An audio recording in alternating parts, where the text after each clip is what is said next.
Good day mga kalodi. Paano ko nga ba 'to ginawa? Yan. Yung may lumalabas na bolang apoy sa kamay. Tapusin nyo 'tong video na 'to mga kalodi. Tuturuan ko kayo. Let's go!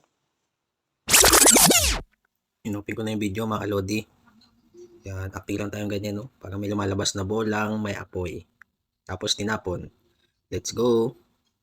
Start tayo dito sa Yan. Parang bubukas siya. Split natin. Tapos split naman ulit tayo dun sa pagsarado. Madali lang to mga lodi, sundan nyo lang to. Tapos pagbukas, pagsarado, split ulit, tapos pagbukas, split ulit, tapos yan, parang hinagis. Let's go mga lodi. I-add na natin ang bola. Dinownload ko lang pala ito sa YouTube mga lodi. Pagka-add natin, i-ano natin to lodi, overlay. Pag-overlay, click muna natin yung crop. Ayusin natin to. Palabasin natin to mga lodi.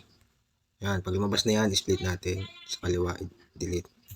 Tutok lang natin dito. Tapos dito ulit tayo sa yan, remove background, tapos chroma key. Pagka chroma key, pagka remove background natin, dito tayo sa split natin dito. Ayusin natin muna ito mga lodi.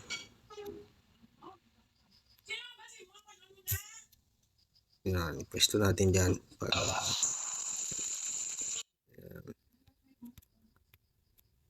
Pwesto natin dyan. Tapos, dito tayo sa pag-close. I-click ulit natin. Split. Tapos, delete. Open. I-pwesto ulit natin dito.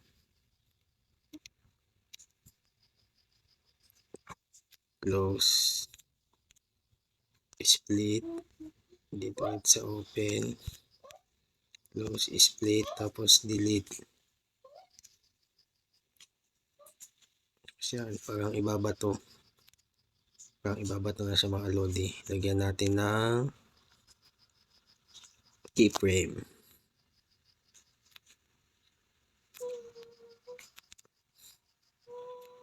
Keyframe.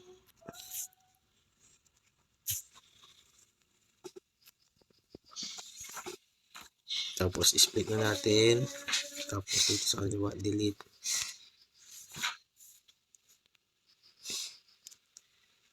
Yan.